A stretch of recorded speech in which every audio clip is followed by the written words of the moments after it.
Thanks for checking out our election coverage. I'm Reagan Hill with CPHS News. The Wolfcast and Wolfpack online newspaper have partnered together to provide you with an in-depth coverage on this year's district elections. With 5 places on the school board open, our reporters had the chance to interview all but one candidate running to earn a spot in the board. We asked each candidate the same questions with a few follow-ups. The video you're about to watch is their full unedited version. Please keep in mind that we do not fact-check any of their claims. Thank you for watching, and don't forget to vote.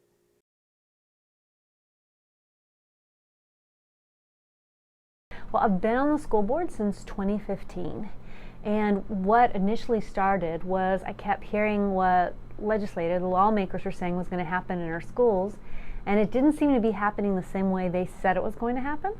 So I thought, well, I want to help be a bridge or a connection, because so much of my job was following legislation. And then I got engaged and involved. My kiddos have graduated, well, one of my kiddos, my oldest graduated in high school here.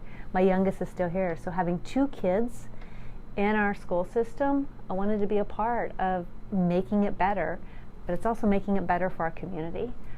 And now that I've been here as long as I have, I love doing this so much.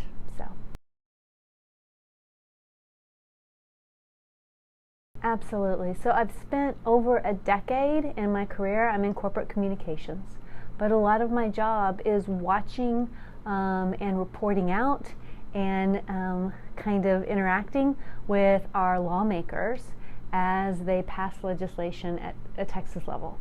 So we watch legislation and regulatory. So think about the conversations that happen on an idea or a thought all the way until something becomes a law, and then when it goes through the rulemaking process.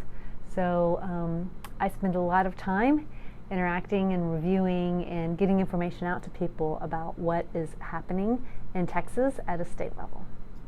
And then I currently am president of the Central Texas School Board Association.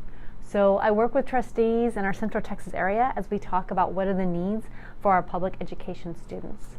I also serve as one of 4 members on the legislative committee for TASB, and I was elected to the LAC at TASB.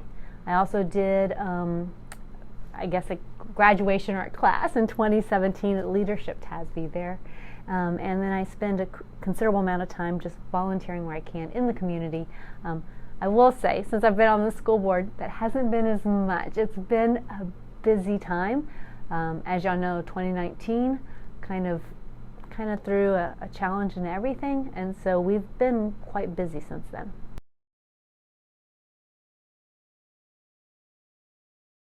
What is my stance on?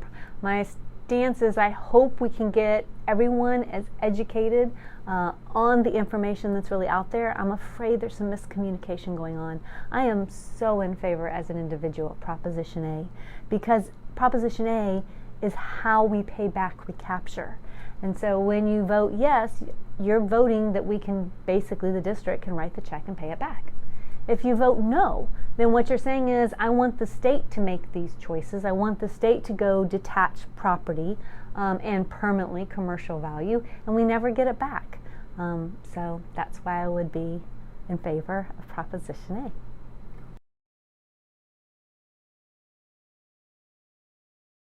So my stance on Proposition B is, as an individual and a candidate, I'm highly supportive of it. We need to get education into our classroom. And Proposition B really wasn't about trying to raise taxes on the community. It is simply moving a tax rate, or the pennies we have, from one bucket to another. It's about moving funds. I understand though there's confusion, right? The tax valuations are so much more than they used to be. You could have a $600,000 house and now it's $1.5 million. That is not what the school district is in control of. We are in control of basically what the state said is, if you want to move those pennies around, you can, but you need to go to the taxpayers and ask them. And so that's what the board voted to do. Really interesting though, when we go ask taxpayers, they don't see what we already did to reduce the rate. So the taxpayers aren't voting on the INS reduction that we already gave them, right? So when we made that change from one bucket to another, we reduced 13 cents out of INS. So we could ask for a little more in M&O, but still overall give you a 6 cents tax break. But voters won't see that. when they go to the ballot, they're only talking about M&O on the ballot language. So it's very confusing to the community. And of course the community says, well, my taxes are going up. Yes, they are. But it's the equivalent of hurting the messenger rather than really going at the heart of the issue, which is that the state needs to find a better way to fund our public education. And that's who we really have an argument with. That's who we really need to be talking to. Don't take proposition out on your school district. Don't take it out on the students. We need that public funding. Take it out and go argue with your legislature, because us asking for property taxes to pay for public education, we need the state to take their fair share. Currently in Leander ISD, over 70% of your property tax dollars are paying for public education. The state's only picking up 23%, and that was last year. While the state says, oh, we want to get to half, they're not even close to half, and that's the real problem.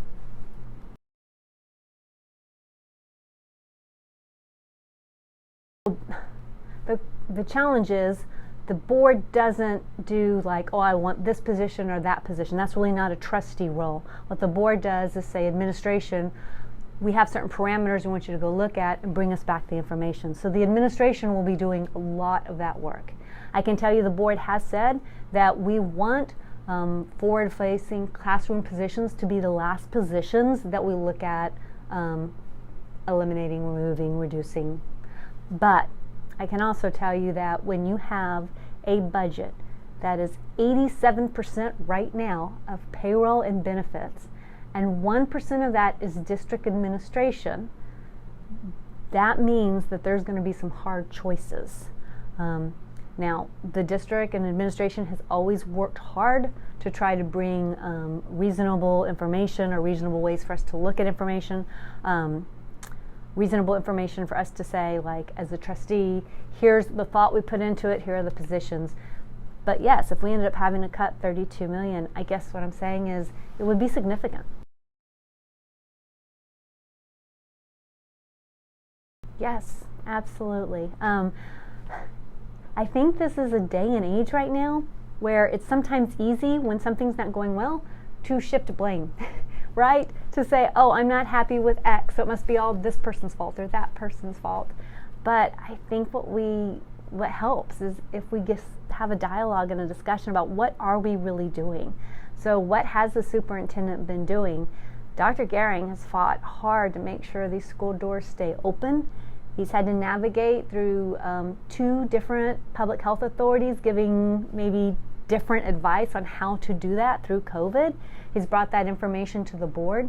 I appreciate the information coming to the board. I think that is clear. We need to continue to work hand in hand together, navigating through whatever other challenges come up. We saw again that communication structure come to light when Winter Storm Uri happened. And I believe that Dr. Gehring has continued, at least in my conversations and when I've seen him interact, focused on student voice, student choice, really looking at what do our teachers need and our students need. He pushes back hard if you start asking about a STAR score or any type of metrics or trying any type of pigeonhole in the box. He wants to say, let's look at the full picture.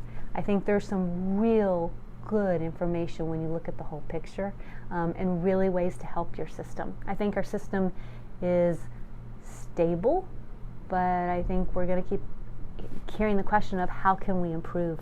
I think Dr. Gehring's put out his vision and he's looking at ways that we can improve and be future ready.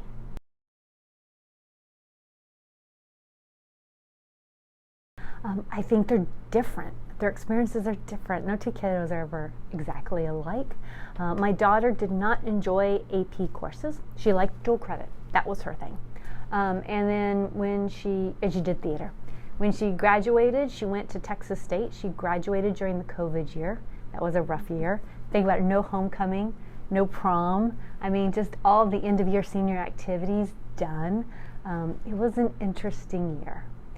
But I think Leander ISD prepared her so that when she went to college, she was able to be resilient and bounce back.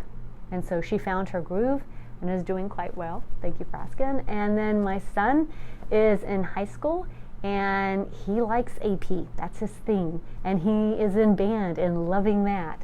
And so I told him, okay, that's enough. I think band and AP will keep you busy for a while. But they are different in how they responded to the education and the learning, but they both benefited.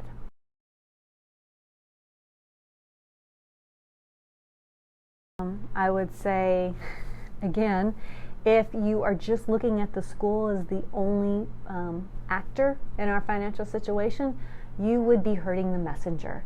We have a property tax situation and structure that was set up, given to us by the state. I think the board and the district have worked phenomenally to try to navigate interesting factors. We had our property tax valuations. We were going to do prior year property tax. Now we're doing current year property tax. We had one type of funding structure before. Now we have HB3 funding structure. We used to be able to set a tax rate as a school board so we could explain to taxpayers, I think, better M&O and INS, but now you can't do that. It's MCR, maximum compressed rate for M&O. So there are changes that the legislature are constantly giving into the system. I would say that the school district, in light of those changes, has still continued to work carefully to do conservative budget practice, see what do we really need as a district and where are our dollars going. We will continue as we move forward, or I would advocate and want to continue to be able to look at how do we run, I guess, streamlined and efficient with our budget, but not so much that it's like you're penny wise, pound foolish. You want to make sure that you spend the money where it will really impact our students in the classroom and in your programs.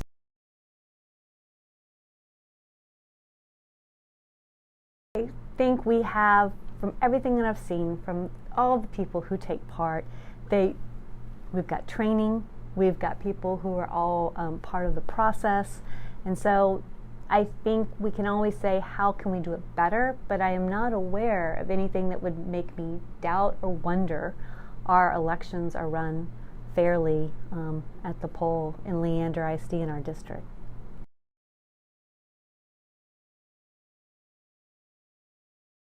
Yes, public gets to make their voice, right?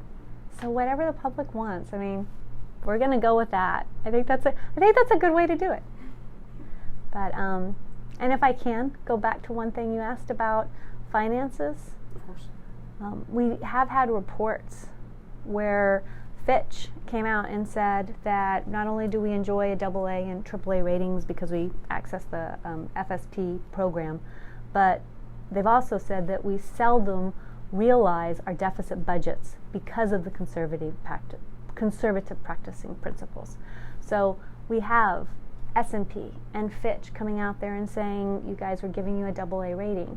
They were not giving me, we earned that AA rating through our practices in the district. So I would say we've done pretty good so far with our financials.